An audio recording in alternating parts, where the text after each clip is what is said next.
Hola a todos y todas, mi nombre es Yanira Cabezas, soy trabajadora social y en la actualidad me desempeño como directora de los programas de medidas cautelares ambulatorias de la comuna de Los Espejos y del programa Libertad Asistida Especial de la comuna de El Bosque.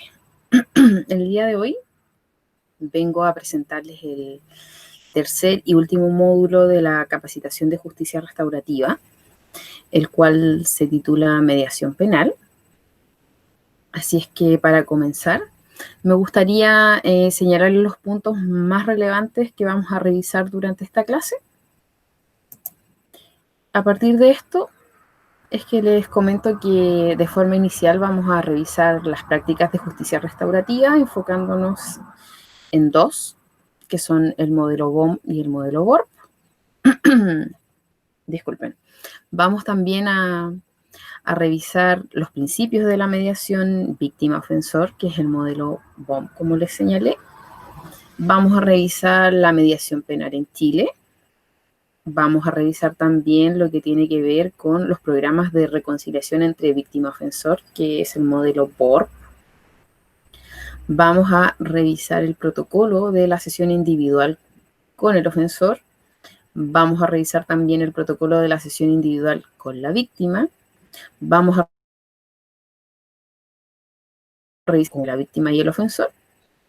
Y para finalizar, vamos a revisar lo que son las técnicas de mediación de conflictos, enfocándonos en lo que son las técnicas básicas y las técnicas avanzadas. Vamos a revisar las definiciones de cada una de ellas y vamos también a ejemplificar para que así pueda haber una comprensión más acabada de lo que vamos a revisar respecto a estas técnicas. Así es que bueno, esos son los aspectos centrales que vamos a revisar el día de hoy. Se va a acompañar el PowerPoint de presentación, va a estar disponible a través de Classroom para que ustedes lo puedan revisar cuando lo estimen conveniente o si necesitan profundizar en alguno de los aspectos que vamos a revisar el día de hoy. Entonces, para partir, les voy a compartir pantalla para que así podamos tener de apoyo la presentación que he preparado para ustedes.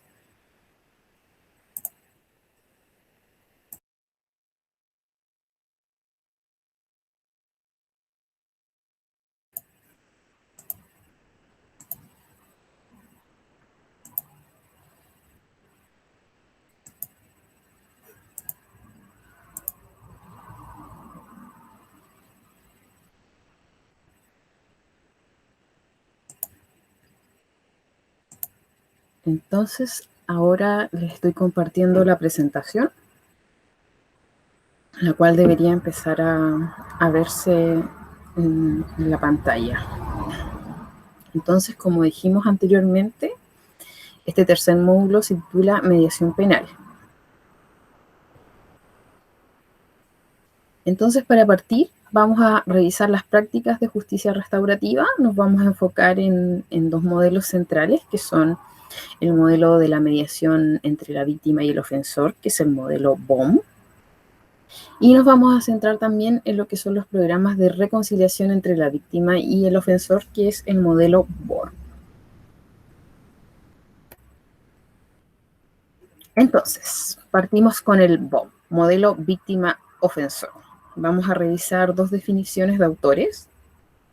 La primera de ellas hace referencia a que este tipo de mediación es una práctica mayormente, ¿cierto?, restaurativa, que involucra de manera activa y significativa en el proceso únicamente a lo que es la víctima y al ofensor, no así a la comunidad, situación que se ha ido flexibilizando, pero al pensar en las personas principales de este modelo, tenemos que identificar entonces a la víctima y al ofensor.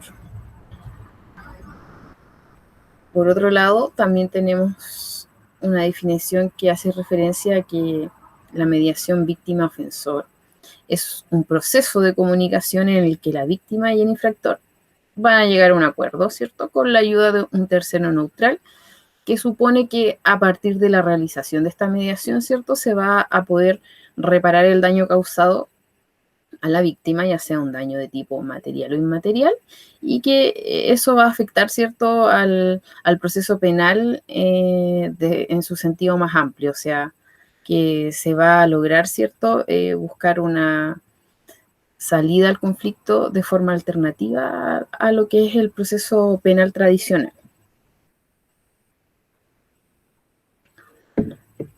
Ya revisados estos conceptos, vamos a dar cuenta ahora de los 5 principios de la mediación entre víctima y ofensor del modelo BOM. Se destaca como el primero, lo que hace referencia a que es muy importante, ¿cierto?, la participación de las partes, siendo un elemento fundamental del proceso, reconociendo además la capacidad que tienen de solucionar los conflictos de acuerdo a las necesidades que presenta cada uno, tanto la víctima como el ofensor. Sin las ganas de participar de este proceso, ¿cierto?, no se puede llevar a cabo. Por lo tanto, es fundamental que ambos deseen participar de este proceso de mediación. Un segundo principio hace referencia a lo que es la protección a la víctima. Esto quiere decir que se tomen, ¿cierto?, todos los resguardos, todas las medidas que permitan que la víctima, ¿cierto?, se sienta que está en un espacio seguro. O sea, no tenemos que olvidar que en esta sesión va a participar la víctima y el ofensor, ¿cierto?, que en el fondo fue quien agredió a esta persona, y obviamente la víctima, ¿cierto?, va a tener sentimientos encontrados en este proceso. Entonces va a ser súper importante que la víctima se sienta resguardada ante esta situación y se sienta en un lugar y un espacio seguro para así poder participar de una mediación entre víctima y ofensor. Otro aspecto relevante tiene que ver con el reconocimiento del daño causado por parte del infractor, lo que requiere que éste se responsabilice, ¿cierto?, del hecho cometido, y también que cuente con apoyo, ¿cierto?, familiar y de su entorno para potenciar, ¿cierto?, lo que tiene que ver con la reparación a la víctima.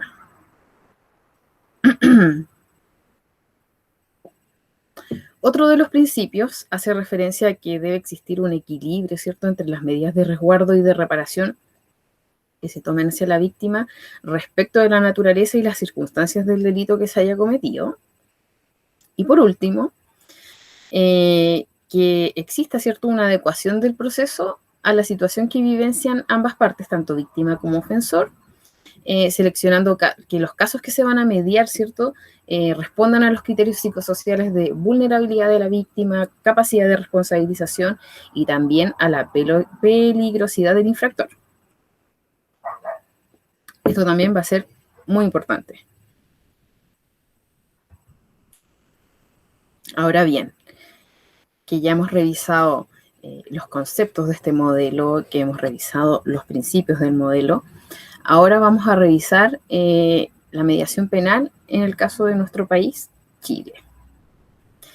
Es súper importante comentarles que la posibilidad de aplicar la mediación penal en Chile, incluyendo las prácticas de justicia restaurativa, se produce a partir de la instauración de lo que es la reforma procesal penal en el año 2000. Y esta posibilidad se desarrolla en 2 etapas, principalmente, que tienen que ver con el principio de oportunidad y con las salidas alternativas. Ambas, ¿cierto?, formas de término anticipado del proceso judicial, en el caso del principio de oportunidad facultativo del fiscal, ¿cierto?, y en el caso de las salidas alternativas, a través de un reconocimiento, ¿cierto?, por parte del Estado de la necesidad de establecer mecanismos de resolución de conflicto penal distintos a los procesos ya tradicionales que se vienen celebrando. Así es que vamos a revisar en mayor profundidad lo que respecta a las salidas alternativas. A partir de ello podemos dar cuenta, ¿cierto?, de que dentro de las salidas alternativas tenemos lo que es la suspensión condicional del procedimiento y lo que son los acuerdos reparatorios. Entonces, la suspensión condicional la vamos a entender como una suspensión de la investigación y del proceso por un tiempo determinado, ¿cierto? A cambio de que el imputado acepte, ¿cierto?, cumplir con ciertas obligaciones o con ciertas condiciones que van a ser aprobadas por un juez de garantía. Y por otro lado, tenemos otra salida alternativa que son los acuerdos reparatorios, que consisten en ser un acuerdo, ¿cierto?, entre la víctima y el imputado que se prestan de forma libre, ¿cierto?, con pleno conocimiento de derechos, mediante el cual el imputado, ¿cierto?, se va a comprometer a reparar a la víctima de forma que resulte satisfactoria para ella la reparación ofrecida, ¿cierto?, y que también sea aprobado en audiencia por un juez de garantía, y esto va a permitir, ¿cierto?, que se extinga la responsabilidad penal una vez que ese acuerdo se encuentre cumplido. Como les señalaba, las mayores posibilidades de incorporar la justicia restaurativa y la mediación penal en Chile se dan a través de los acuerdos reparatorios. Es por esto que los vamos a revisar en mayor profundidad a continuación.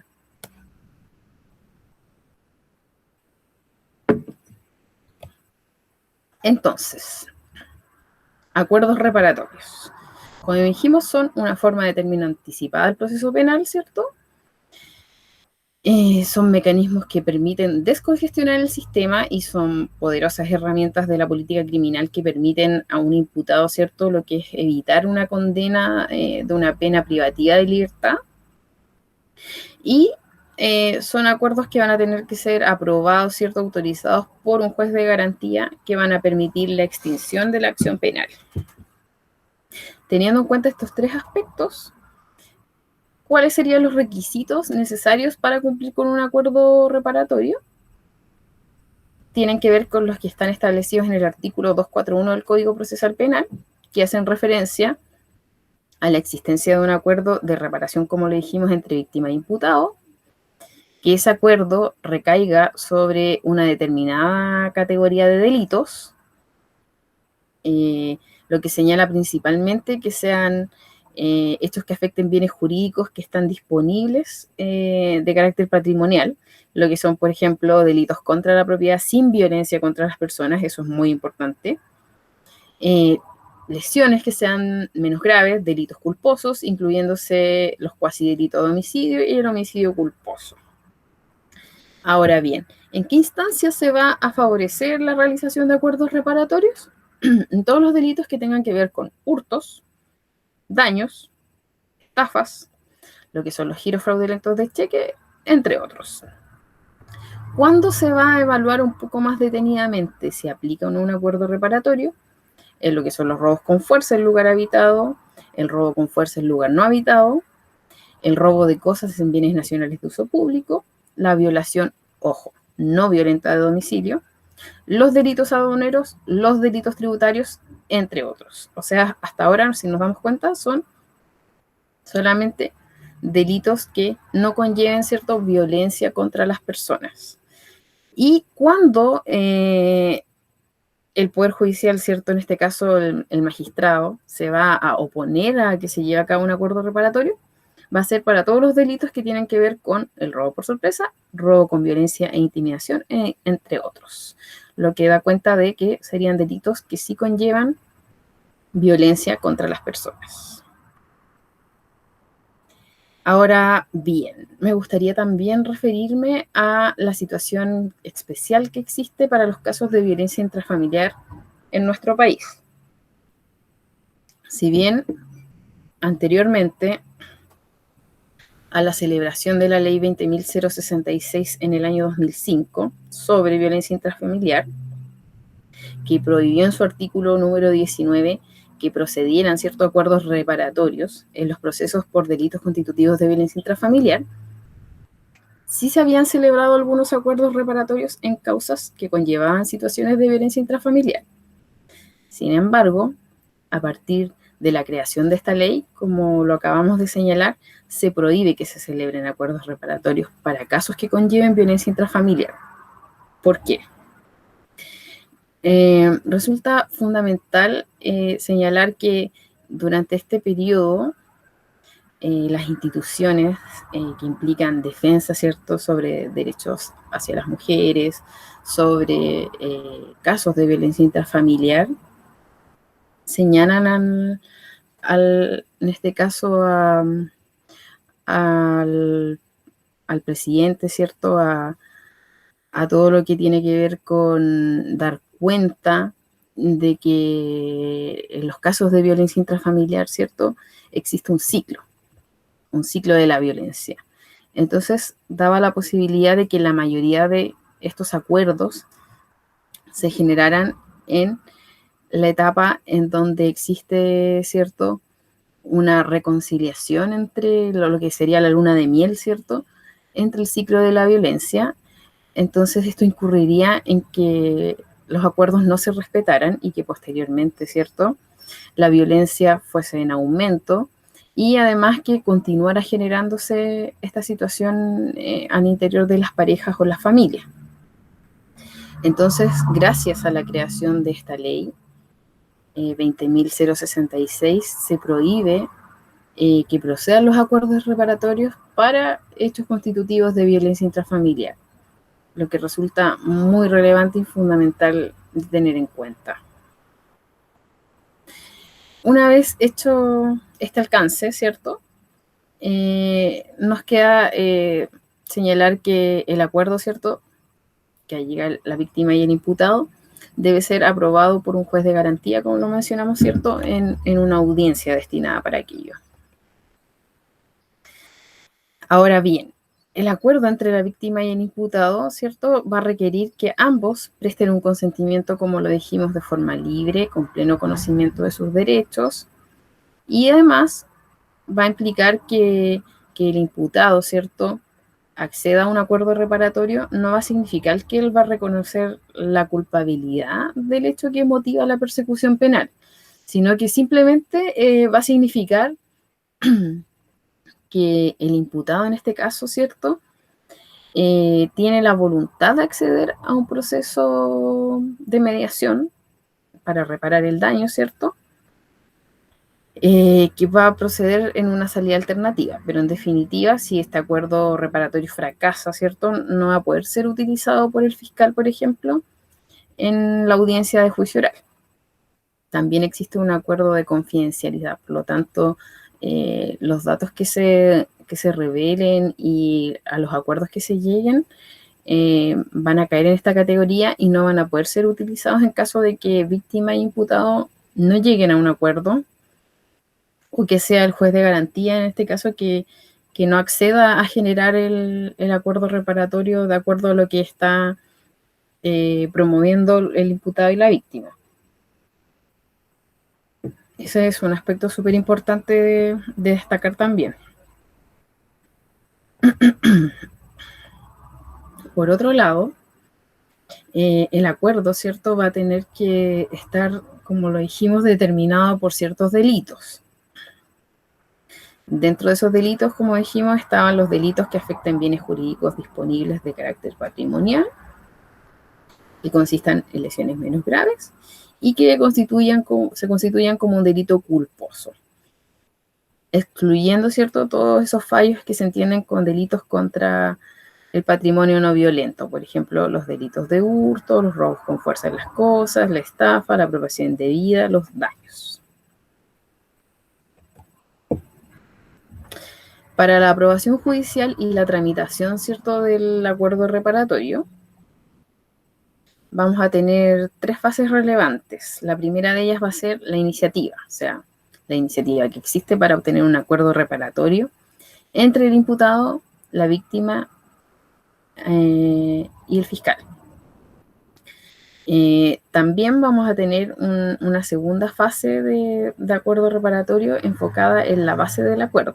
Una vez que ya contemos con la iniciativa, ¿cierto?, que va a provenir del imputado, de la víctima y del fiscal, ¿cierto?, vamos a tener las bases del acuerdo que deben constar por escrito para que así sean aprobadas posteriormente por el juez de garantía en la audiencia que corresponda. Y como tercera alternativa, vamos a tener la oportunidad de aprobar este acuerdo, o sea, vamos a tener la iniciación del acuerdo, las bases del acuerdo, y ahora, como punto 3, la oportunidad de aprobar el acuerdo, como dijimos, por escrito, presentado al juez de garantía en la audiencia que se genere posteriormente. A través de este esquema podemos ver las distintas etapas del proceso. Primero vamos a tener entonces lo que es una sesión individual con la víctima y con el ofensor, que puede ser una o varias sesiones dependiendo del estado actual de ambos, o sea, el estado de victimización de la víctima y la responsabilidad que asuma el ofensor. Después vamos a tener una sesión conjunta con las partes, o sea, víctima-ofensor, que puede ser una sesión o 2, 3 sesiones aproximadamente. Y finalmente vamos a terminar con lo que sería la elaboración de un acuerdo en caso de que ambas partes, ¿cierto?, logren generarlo. Y estas serían entonces las 3 etapas del proceso. Objetivo de las técnicas utilizadas. Estas técnicas que vamos a revisar están orientadas, ¿cierto?, al fortalecimiento de competencias y capacidades del ofensor. Vamos también a tener como objetivo el rol motivacional de las necesidades básicas que subyacen a la relación personal óptima, tales como la amistad, las relaciones, los vínculos afectivos, las actividades creativas, la satisfacción sexual positiva, generar cierto un ambiente estimulante, considerando que estas necesidades deberían ser prioritarias para el desarrollo del proceso de mediación.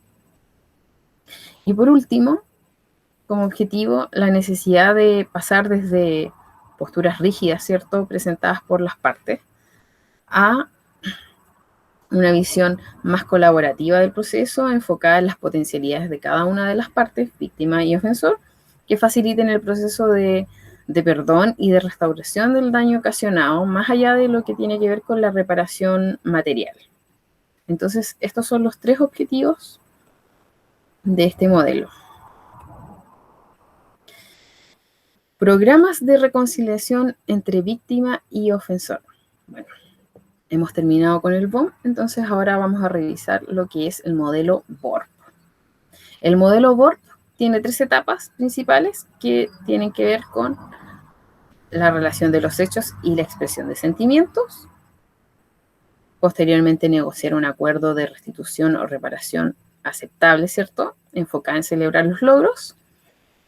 Y una tercera fase que sería el seguimiento. A continuación, vamos a revisar el protocolo de sesión individual con el ofensor. Este consta de 14 puntos principales. Los vamos a mencionar primero, que serían la introducción, explicarle, ¿cierto?, al ofensor por qué está acá, explicarle cuál va a ser nuestro rol, ¿cierto?, como mediadores del proceso, describir el proceso de la mediación, dando énfasis a lo que tiene que ver con la voluntariedad y la confidencialidad, o sea que en el fondo estamos acá de forma voluntaria porque queremos mejorar, ¿cierto?, y restituir el daño causado, y que todo lo que conversemos aquí, ¿cierto?, va a ser confidencial y no va a ser utilizado posteriormente si es que no se logra llegar a un acuerdo. Señalar las 3 etapas del proceso BORP, que son las que acabamos de revisar: la relación de hechos, expresión de sentimientos, negociación del acuerdo y el seguimiento. Escuchar la experiencia del ofensor. Para esto, ¿cierto?, dar harto énfasis en lo que es la escucha activa. Referir lo que son las reglas del proceso de mediación que vamos a desarrollar. Identificar las personas de apoyo con las que contamos. Revisar y hacer preguntas. Confirmar el compromiso al cual quiere llegar el ofensor.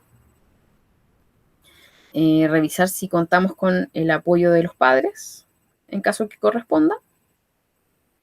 Revisar las reparaciones. Dar cuenta de cuáles serían las intenciones que existen para el largo plazo, para el futuro. Dar cuenta de fechas y horarios en que nos vamos a reunir. Y dar el cierre a la sesión individual. Entonces, ese sería el protocolo de sesión individual con el ofensor. Entonces, para hacer que este encuentro con el ofensor sea seguro, es muy importante hacer un compromiso durante la mediación. Entonces, por ejemplo, señalarle lo siguiente. Esperamos que si ustedes quieren participar de este proceso, hagan un esfuerzo por permanecer en la mesa, en la sala de mediación, tratar de encontrar juntos una forma de enmendar lo que ha sido torcido, ¿cierto? Lo que se ha dañado, para así reparar posteriormente el mal causado. Y destacar que para esto es muy importante que seamos honestos, escuchemos al otro, podamos resumir lo que van señalando las partes, utilizar y estar muy atentos a lo que es el lenguaje verbal y no verbal adecuado, dar cuenta también de los tiempos de pausas y justicia, o sea, pedir permiso para liderar el proceso, si es que ellos lo sienten justo, ¿cierto? Que nosotros mediemos esta situación y dar cuenta de las personas de apoyo. Como dijimos anteriormente, ver si hay preguntas y mostrar las formas de resolver un conflicto. Confirmar el compromiso al cual lleguen ambos participantes, ¿cierto? Víctima y ofensor. Para eso, por ejemplo, preguntar, ¿estás tú y tu familia dispuestos a encontrarte con la víctima y ver cómo enmendar el daño causado de la mejor manera posible con ellos? Y lo que tenía que ver con el apoyo de los padres. Mamá y papá de Pedro en este caso, ¿ustedes están dispuestos a apoyar a su hijo en este proceso de mediación? Entonces va a ser súper importante abordar todos estos puntos en la sesión individual que tengamos con el ofensor, dado que a partir de eso vamos a poder ir avanzando en el proceso de mediación hasta llegar a reunirnos con la víctima. Si nosotros nos vamos dando cuenta de que en realidad con todo este protocolo individual llevado a cabo con el ofensor, no da cuenta de que está dispuesto a participar de forma colaborativa en el proceso, que identifica las formas como quiere en el fondo reparar el daño, o sea, el proceso no podría avanzar. Entonces, es muy importante, ¿cierto?, abordar todo esto con el ofensor, tal como lo vamos a hacer con la víctima posteriormente, para así llegar a la etapa en donde nos vamos a juntar a realizar el proceso de mediación. Reparaciones, entonces, conversar acerca de las ideas que queremos reparar y trabajar lo que son los modelos de carta de disculpas. Se pueden utilizar estas cartas, por ejemplo, previo a la reunión que vamos a sostener con víctima e imputado. Entonces, mostrarle las cartas de donde el imputado, ¿cierto?, el agresor, pide disculpas a la víctima. Trabajar, como dijimos también, lo que tenía que ver con el futuro, cómo hacer que lo que ocurrió, ¿cierto?, sea diferente. Trabajar lo que sería un modelo de intenciones para el futuro. Y por último, hablar de fechas, horarios, llegar a acuerdos sobre lugares donde nos vamos a juntar y trabajar también lo que tiene que ver con el cierre del proceso. Una vez que ya hemos trabajado el protocolo de sesión individual con el agresor, ¿cierto?, vamos a revisar las distintas etapas del proceso de sesión individual con la víctima. Tenemos 12 puntos principales entonces, que son la introducción, explicar el por qué están aquí, invitarles a contar su experiencia, usar la escucha activa, preguntarle a la víctima qué es lo que necesita, qué es lo que le falta, qué es lo que espera de este proceso, explicarles cuál va a ser nuestro rol como mediadores del proceso, describir el proceso de mediación con las 3 etapas del modelo BORP, dar cuenta de que este proceso es voluntario, ¿cierto?, es confidencial, es gratuito, reconocer cuáles van a ser las reglas del proceso, visualizar cuáles son las personas de apoyo, ver si hay preguntas, ¿cierto?, confirmar el compromiso de la víctima, definir fechas y horarios para continuar con lo que sería el cierre. Entonces, al igual que la sesión individual con el agresor, ¿cierto?, o con el ofensor, para hacer el encuentro seguro es súper importante también aquí hacer un compromiso con la víctima. Entonces, reforzarle que esperamos que si ellos quieren participar de este proceso, ¿cierto? Hagan un esfuerzo por permanecer en la mesa, la sala de mediación, tratar de encontrar juntos la forma de enmendar lo que se torció, ¿cierto? Y el daño que se causó hacia ella. Y también destacar que se deben seguir las siguientes reglas, que son la honestidad, ¿cierto? Escuchar, resumir, dar cuenta del lenguaje verbal y no verbal adecuado, definir los tiempos de pausa y pedir permiso tanto a víctima como a imputado, ¿cierto?, para liderar este proceso de mediación si es que ellos lo sienten justo.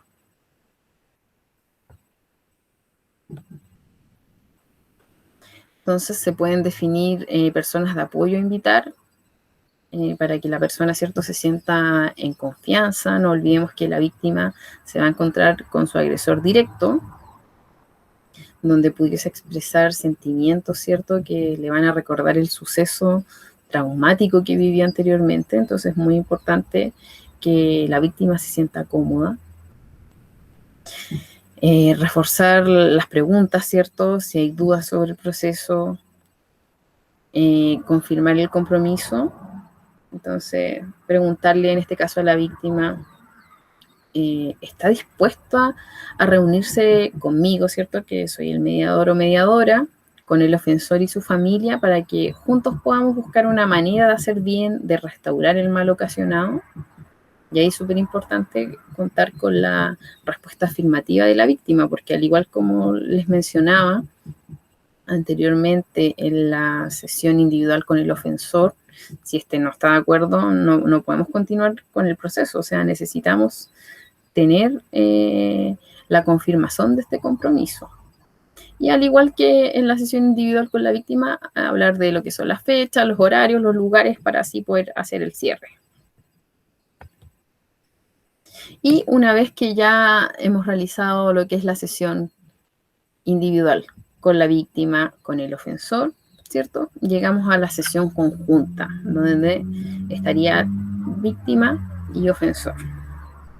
Esta consta de 17 etapas que hacen referencia a, primero, agradecer a todos por su presencia, ¿cierto?, presentarse y pedir a cada uno, a cada parte, ¿cierto?, que se presente. Chequear nuevamente que la participación sea voluntaria y que haya un compromiso a actuar colaborativamente durante este proceso para que así podamos avanzar y llegar a un acuerdo, ¿cierto? Explicar cuál va a ser nuestro rol como mediador o mediadora. Describir el proceso de mediación, ¿cierto?, dando cuenta de la voluntariedad, la confidencialidad, la gratuidad del proceso. Señalar nuevamente las 3 etapas del proceso BORP. Chequear que el compromiso con las reglas del proceso,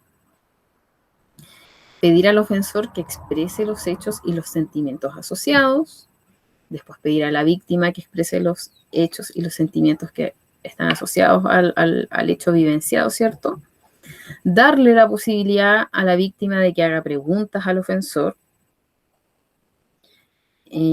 Para muchas víctimas es súper importante hacerle preguntas a la persona que la agredió. En general, hemos conocido procesos en donde la víctima quiere saber por qué fue seleccionada, por qué fue elegida, qué incurrió en que ella fuera la afectada. Entonces, son muchas dudas que es súper importante darle la posibilidad a la víctima de consultarlas al ofensor.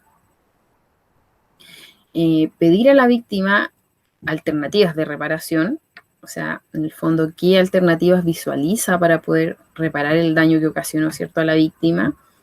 Y chequear con el ofensor, dar cuenta también de la opinión que tengan sus papás, según corresponda, si están de acuerdo, ¿cierto?, con las alternativas que nos está ofreciendo, en este caso, el ofensor.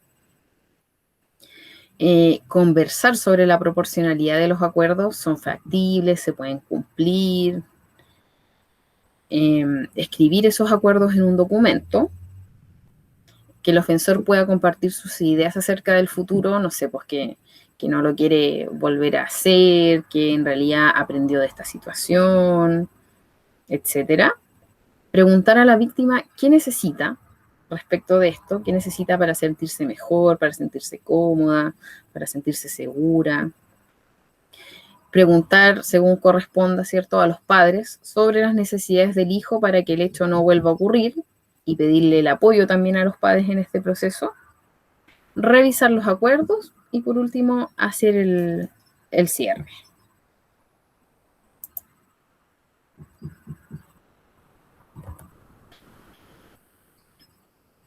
Entonces, va a ser súper importante recordar los resúmenes y la posibilidad de preguntas sobre el proceso, si quedan dudas, resumir lo que se ha trabajado, los acuerdos a los que se ha llegado, el proceso en general.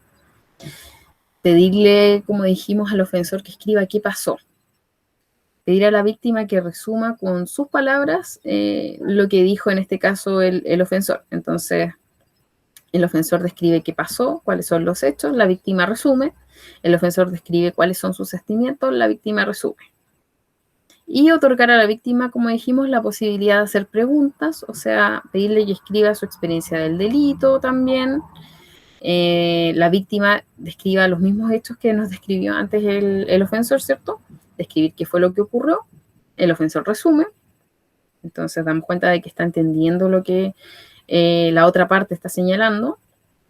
Y posteriormente la víctima describe sus sentimientos y el ofensor resume.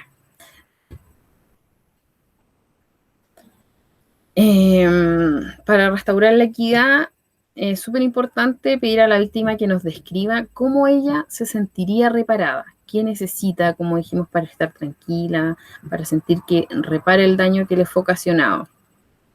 Para eso también la víctima lo que puede hacer es describir las pérdidas que sufrió a partir de la agresión ocasionada por el ofensor, preguntarle al ofensor si eso es razonable de cumplir para él, si las sugerencias de la víctima sobre cómo reparar las puede lograr, ¿cierto? Si le parecen acordes, justas, si necesita apoyo para eso, invitar la opinión de los padres, ¿cierto? Según corresponda.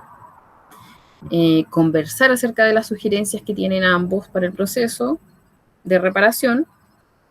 Dar cuenta que los acuerdos a los que se lleguen y que se propongan, ¿cierto?, sean acuerdos razonables, que sean proporcionales al delito, ¿cierto?, y que sean posibles de cumplir. Y finalmente, ¿cierto?, escribirlas en un acuerdo. En lo que respecta a clarificar las futuras intenciones, tenemos que invitar, ¿cierto?, al ofensor a compartir sus ideas de futuro, preguntarle a la víctima qué es lo que ella necesita al respecto, preguntarle a los padres qué preocupaciones tienen ellos sobre lo que necesita su hijo para que, en el fondo, como dijimos, no vuelva a incurrir en este hecho de causar un daño a otra persona. Preguntarle a los padres y al grupo de apoyo, ¿cierto?, de la red que cuente la persona, en este caso ofensora, si están dispuestos a apoyarlo para que pueda cumplir en este caso, lo que se está proponiendo como intención futura de no volver a cometer el mismo delito, por ejemplo. Escribir los compromisos a los que se llegan de acuerdo, ¿cierto?, entre la víctima y el ofensor. Revisar estos acuerdos y preguntar si ambos están satisfechos con esto o si hay algo que falta incorporar. Y para la fase de cierre, ¿cierto?, definir una fecha de seguimiento del cumplimiento de los acuerdos propuestos, hacer una lectura del acuerdo y los cambios que sean necesarios para que todas las partes, ¿cierto?, estén de acuerdo con lo propuesto. Preguntar, ¿consideran que este acuerdo es respetuoso, restaurativo, es razonable para ambos, para víctima y ofensor? Y si esto se cumple, ¿este acuerdo ustedes creen que va a haber solucionado el problema por el cual llegamos acá? Recordarles el modelo de pacificación, firmar el acuerdo con la víctima y el ofensor y los representantes legales en caso de que haya un menor de edad, ¿cierto? Y también contar con la firma del mediador, que es el que va a haber facilitado este proceso. Felicitar a ambos, a todos, por su trabajo arduo para llegar a un acuerdo y el espíritu colaborativo, ¿cierto?, y restaurativo que vamos a visualizar en este proceso. Y con eso ya terminaríamos lo que sería el protocolo de la sesión conjunta que tendríamos con la víctima y con el ofensor. Entonces, hasta ahora hemos revisado el modelo BOM, el modelo BOR Y en el modelo BORC hemos revisado lo que es la sesión conjunta individual, individual con víctima, con ofensor, y la sesión conjunta entre víctima y ofensor. O sea, hemos generado el proceso de mediación penal completo hasta el establecimiento de los protocolos y los acuerdos. Ahora vamos a pasar a la última etapa de esta presentación, que hace referencia a las técnicas de mediación de conflictos, o sea, las técnicas que vamos a utilizar, que son herramientas comunicacionales que nos van a favorecer explorar, ¿cierto? Gestionar y posibilitar acuerdos entre las partes. Son técnicas que vamos a poder utilizar en distintos procesos y fases de la mediación, y a partir de esto, entonces, nos va a ser mucho más simple el poder indagar en los aspectos relevantes para así propiciar que las partes lleguen a un acuerdo. Entonces, vamos a partir por las técnicas básicas. Aquí tenemos una metodología de lo que sería el proceso de mediación general, ¿cierto? Vamos a tener lo que es el relato de las partes. El mediador va a hacer alguna pregunta, ¿cierto? Una de las partes va a responder. El mediador le va a devolver, ¿cierto? Y la otra parte va a confirmar o a rechazar, ¿cierto? O va a reformular, va a hacer alguna reflexión al respecto. Y vamos a llegar nuevamente al relato y así en este ciclo. Entonces, dentro de las técnicas de mediación de conflictos tenemos las interrogativas y las afirmativas. Las interrogativas consisten en preguntas que van a estar orientadas a la obtención de información, aclaración de la misma pregunta, reflexión por parte de los usuarios, desarrollo de empatía por parte de los mismos y propuestas de solución. Dentro de las preguntas interrogativas vamos a encontrar lo que son las preguntas abiertas, las preguntas cerradas, las preguntas circulares, las preguntas aclaratorias y las preguntas hipotéticas. Y por otro lado, como dijimos, tenemos las preguntas afirmativas, que van a consistir en intervenciones comunicacionales orientadas a la reinterpretación de la información relatada, un resumen de lo relatado por las partes, destacar aspectos positivos del relato o acciones por parte de los usuarios. Entonces, las preguntas abiertas consisten en la formulación de preguntas orientadas a obtener información de manera más completa por parte de los usuarios. Estas preguntas habitualmente van a comenzar con qué, cómo, dónde, cuál. Ejemplo de esto: ¿qué lo trae a la mediación? ¿Cómo se relacionaba con la víctima antes del incidente? ¿Cuál es su percepción acerca de los hechos? O sea, son preguntas que van a permitir a la otra persona, ¿cierto?, explayarse respecto a lo que le estamos consultando. Por otro lado, tenemos las preguntas de tipo cerrado, que son preguntas que consisten en formular, valga la redundancia, preguntas orientadas a obtener información concreta y precisa por parte del usuario. Ejemplo: ¿con quiénes vive usted? ¿Cuántos hijos tiene? ¿Cuántos años tiene la niña? O sea, son preguntas que no van a dar cabida a mayor información que un sí o no, un número concreto, ¿cierto? Entonces, nos van a permitir tener información muy concreta sobre lo que estamos consultando. Por otro lado, tenemos las preguntas circulares. Las preguntas circulares consisten en la formulación de preguntas que estén orientadas al desarrollo de la empatía entre las partes. Técnicamente se pregunta a una de las partes sobre el sentir, pensar o actuar de la otra. Por ejemplo, ¿cómo cree usted que Trinidad se siente en estos momentos? ¿Qué cree usted que sintió el padre al recibir esa llamada a medianoche? ¿Qué cree usted que diría su hija si le preguntamos sobre aquello? ¿Qué cree usted que llevó a la madre a tomar esa determinación? Tenemos que considerar que las preguntas circulares serían un tipo de pregunta abierta, ¿ya? Porque va a quedar en el fondo abierto a que nos entreguen mayor información y no un aspecto concreto. Esas serían entonces las preguntas circulares. Las preguntas circulares deben considerar también que el momento para formularse debe requerir ya de un progreso en el proceso para que sea una técnica que nos brinde utilidad y sea efectiva.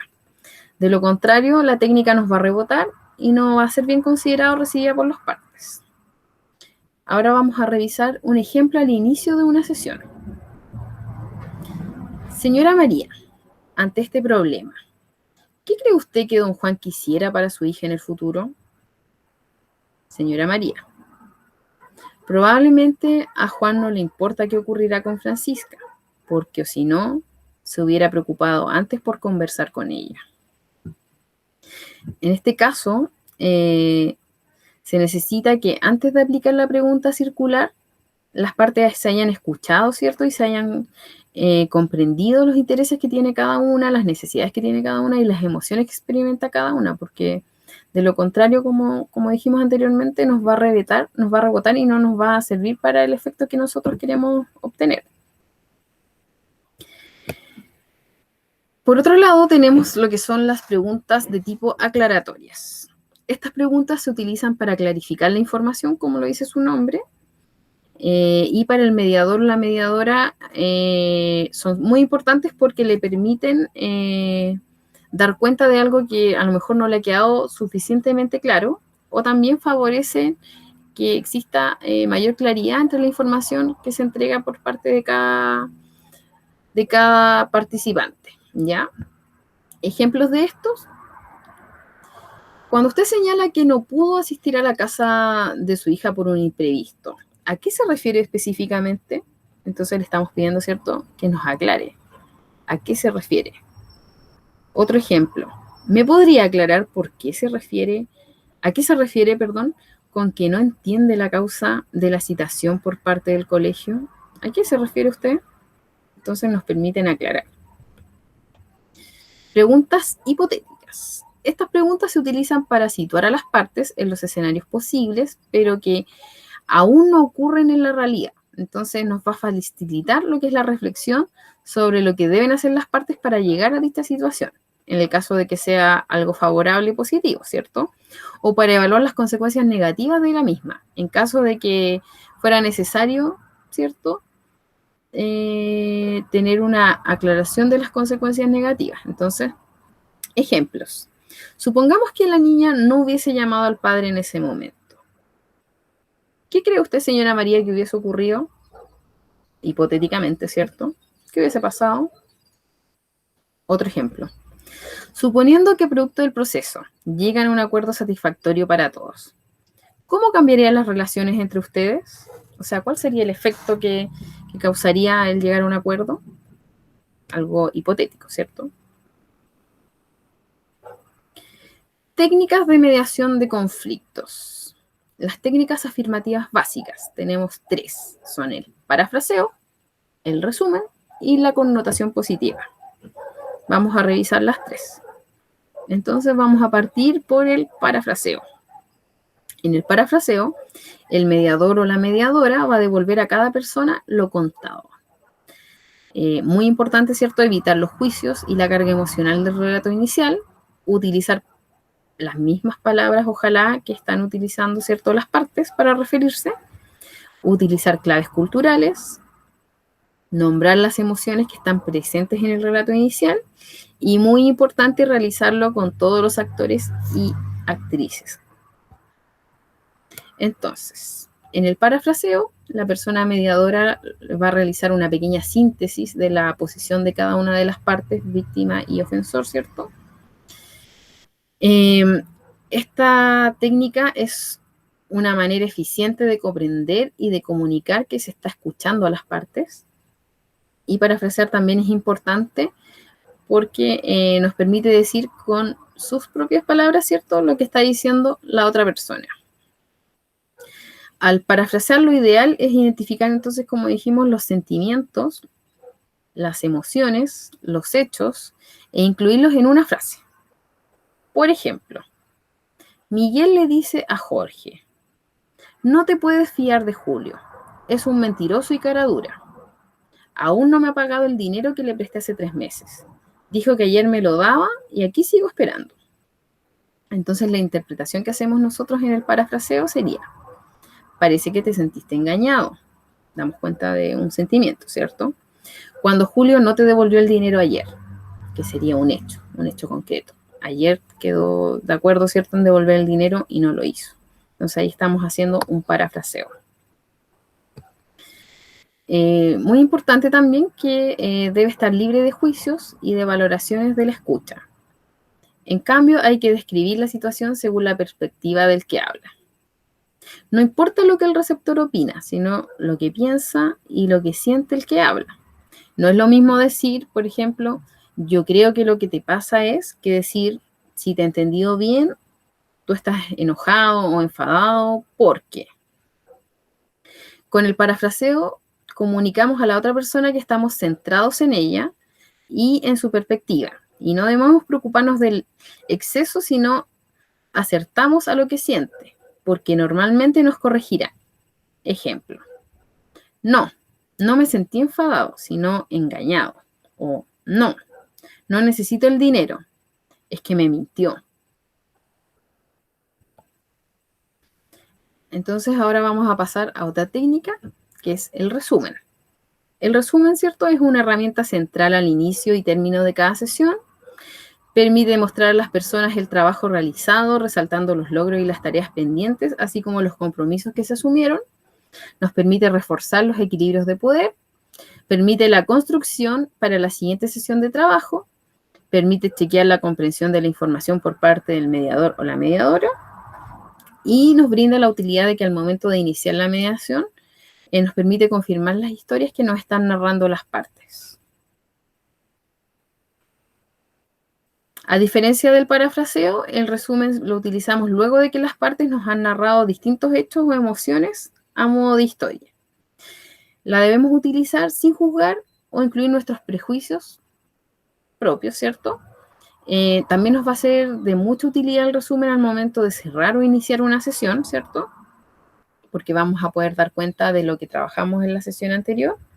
Y también al momento de hacer el cierre de la sesión, de poder revisar lo que trabajamos en la sesión que efectuamos el día de hoy. Siempre se debe pedir que las partes nos confirmen luego de que nosotros realicemos el resumen. Entonces, para eso vamos a preguntar, ¿es así? Entonces, ahora vamos a ver un ejemplo de resumen.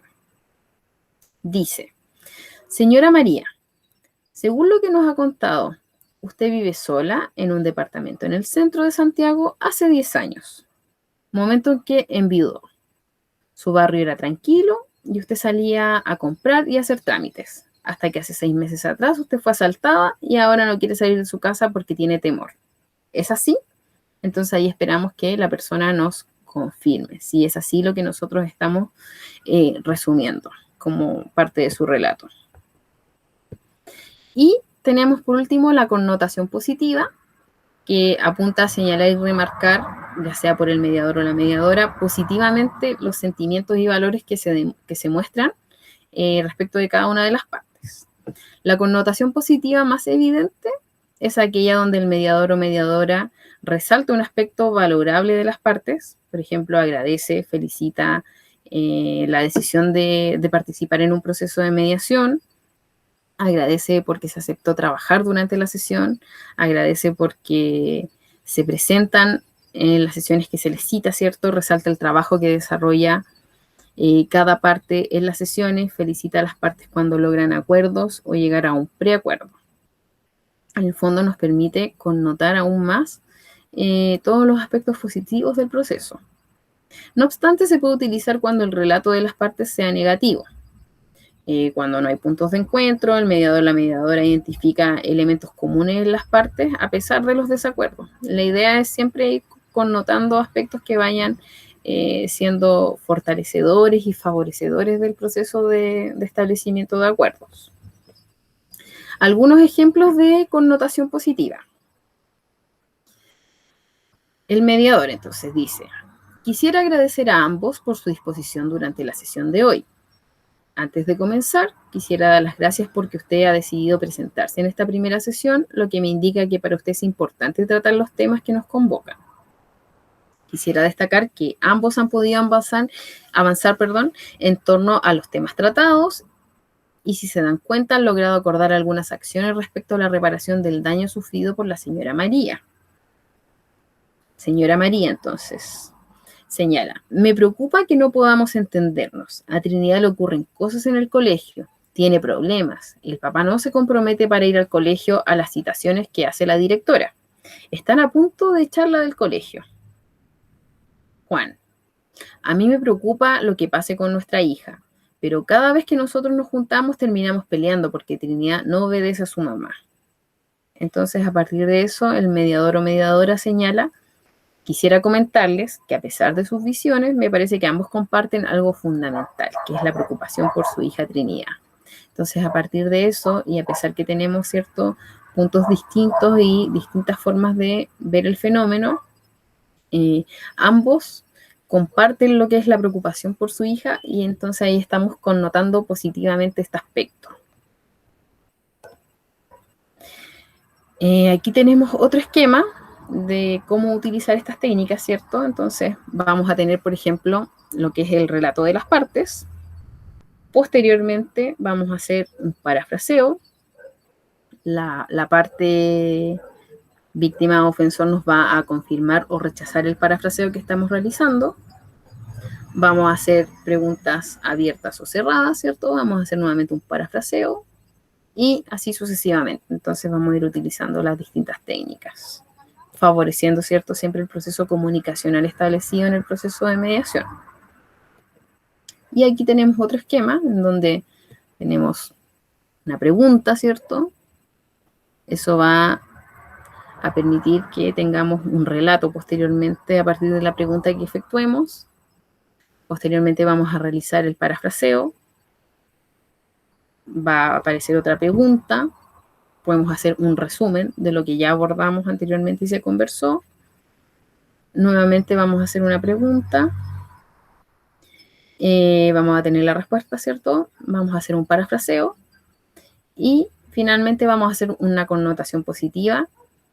Y después vamos a poder revisar otra pregunta. Entonces este sería otro esquema en donde utilizamos las técnicas. Ahora que hemos revisado lo que son las técnicas básicas, ¿cierto?, de mediación de conflictos, vamos a revisar algunas técnicas avanzadas para la mediación de conflictos. Estas técnicas se consideran avanzadas porque están más focalizadas en distintos momentos de la mediación, ¿ya? Y pretenden cumplir con objetivos mucho más específicos durante el proceso. Estas técnicas generalmente se utilizan, pero igual existen mediadores que no las aplican durante el proceso, ¿ya? Y aquí vamos a revisar 4 técnicas: lo que son las preguntas recontextualizantes, las preguntas abogado del diablo, el mediador como agente de realidad y la legitimación, ¿ya? Todas distintas técnicas avanzadas. Entonces, preguntas recontextualizantes. Este tipo de preguntas se utilizan cuando las partes no son capaces de situarse en el lugar de la otra persona, a pesar del intento que haga el mediador o la mediadora. Entonces van a consistir en situar a la persona en otro escenario, pero en la misma situación desde otra parte. Por ejemplo, si usted fuera mujer viuda, que vive sola, y hubiese sido víctima de un asalto, ¿cómo cree usted que se hubiese sentido? Entonces nos permite, ¿cierto?, recontextualizar y hacer que, en este caso el ofensor, ¿cierto?, pueda reconocer cómo se sintió la víctima. Por otro lado, tenemos la técnica abogado del diablo, que está destinada a problematizar las opciones que han acordado las personas. Debe señalarse el objetivo que tiene. Requiere además de un clima de colaboración y de liderazgo por parte del mediador y la mediadora. Eso es fundamental. Entonces, la técnica abogado del diablo la vamos a visualizar a través del siguiente ejemplo. Juan: voy a hacer un rol abogado del diablo. Quisiera saber si usted considera realmente factible que pueda desarrollar este trabajo para la comunidad en horario de fin de semana, considerando que usted señala que en esos días acostumbra a dormir hasta muy tarde y luego reunirse en la plaza con sus amigos. Entonces, a partir de esta técnica, como nos damos cuenta, le estamos planteando que lo que él está proponiendo, ¿cierto? Como reparación del daño en este caso, tal vez no va a ser posible de cumplirse porque en el fondo habitualmente no cumple con esos aspectos y realiza otras actividades, entonces no lo va a poder hacer, entonces nos facilita problematizar, ¿cierto? Las opciones que nos están dando las personas. Otra técnica es mediador como agente de realidad. Esta técnica se utiliza en momentos finales del proceso de mediación, cuando las partes ya cuentan con propuestas alternativas de solución del conflicto y desean comprobar si va a ser factible en el fondo cumplir con esas alternativas. Para aplicarla vamos a invitar a las partes a reflexionar sobre la aplicación y la factibilidad de la solución que están proponiendo. Entonces aquí tenemos el siguiente ejemplo. Quisiera preguntarles una duda que me surge, a ver si me ayudan a responderla. ¿Cómo se coordinarán para que María pueda estar enterada de que Juan está acudiendo a la sede social para arreglar el lugar si María no desea mantener contacto con Juan hasta que se cumpla el plazo estipulado del trabajo para la comunidad? Entonces, a partir de esta pregunta, estamos señalando que en el fondo lo que se está proponiendo, ¿cierto? Tal vez no responde como a la realidad de los hechos y a lo que sí sería importante para el proceso. Entonces, nos permite funcionar a los mediadores y a las mediadoras, ¿cierto? Como un agente de realidad. ¿Es realista en el fondo la solución que estamos proponiendo? Y otra técnica avanzada de mediación es la legitimación. Esta técnica es utilizada para obtener el reconocimiento entre las partes, favoreciendo el equilibrio de poder entre ambas. Se debe utilizar en momentos avanzados y previos a la selección de alternativas de solución. La legitimación implica 3 etapas. Que el mediador o la mediadora legitime a una de las partes, que el mediador o la mediadora legitime a la otra parte, y que el mediador insista en que se reconozcan ambas partes mutuamente. Ejemplo. Señora María, me parece valorable que usted desee que Juan se reintegre al colegio y dedique su tiempo libre a realizar deportes y otras actividades recreativas. Juan, también me parece admirable que usted esté dispuesto a que María retome la confianza en usted, considerando que por la amistad entre ella y su madre, usted la conoce desde que nació y siente aprecio por ella. Señora María, ¿qué le parece lo que Juan señala respecto a usted? Y Juan, ¿qué opinión tiene usted acerca de lo que relata la señora María respecto al desarrollo como adolescente? Entonces aquí legitimamos a una de las partes, legitimamos a la otra, ¿cierto? Y finalmente hacemos que ambas partes se reconozcan. Eso es lo que busca lograr la técnica de legitimación. Para finalizar, es muy importante señalarles que si bien tanto las técnicas básicas como las técnicas avanzadas para la mediación de conflictos son técnicas que nos van a ayudar y nos van a favorecer, ¿cierto?, a mediar la situación y lograr llegar a un acuerdo, siempre hay que tener presente que vamos a tener aspectos como con respuestas que son generalizadas, ¿cierto? Vamos a tener respuestas negativas muchas veces, respuestas sin sujeto, respuestas en las que se nos va a omitir cierta información, a lo mejor van a haber silencios. Entonces, siempre es súper importante que durante la sesión podamos despejar estas situaciones, limpiar las quejas de temas antiguos que vengan, a lo mejor rencillas anteriores entre las partes, y así poder favorecer que lleguemos a acuerdos y a lo que es la reparación, ¿cierto?, del daño, que es el objetivo de la mediación penal, que en el fondo ambas partes lleguen a un acuerdo común, ¿cierto?, que ambos estén de acuerdo en ejecutarlo y que así se pueda restituir, ¿cierto?, el daño ocasionado, en este caso, a la víctima. Bueno, eso ha sido la presentación que les he compartido el día de hoy. Espero que los contenidos revisados sean de ayuda, les permitan entender de mejor forma esta primera aproximación que estamos teniendo a lo que es la mediación penal. Y bueno, voy a estar atenta a cualquier duda, cualquier consulta que tengan. La idea es que la puedan realizar mediante la plataforma Classroom, que la puedan efectuar previo a la realización de la clase sincrónica, para así poder revisar cada una y poder darles cuenta de las respuestas y que así podamos todos, ¿cierto?, ir creciendo respecto de estos contenidos. Ha sido un agrado poder transmitirles este conocimiento que yo he estado adquiriendo a lo largo del proceso de desarrollo de Magíster, que aún no finaliza, lo estamos cursando. Así es que eso, un abrazo para cada uno, para cada una de ustedes. Espero que tanto ustedes, sus familias, como sus equipos estén muy bien. Y ya pronto nos veremos. Chao.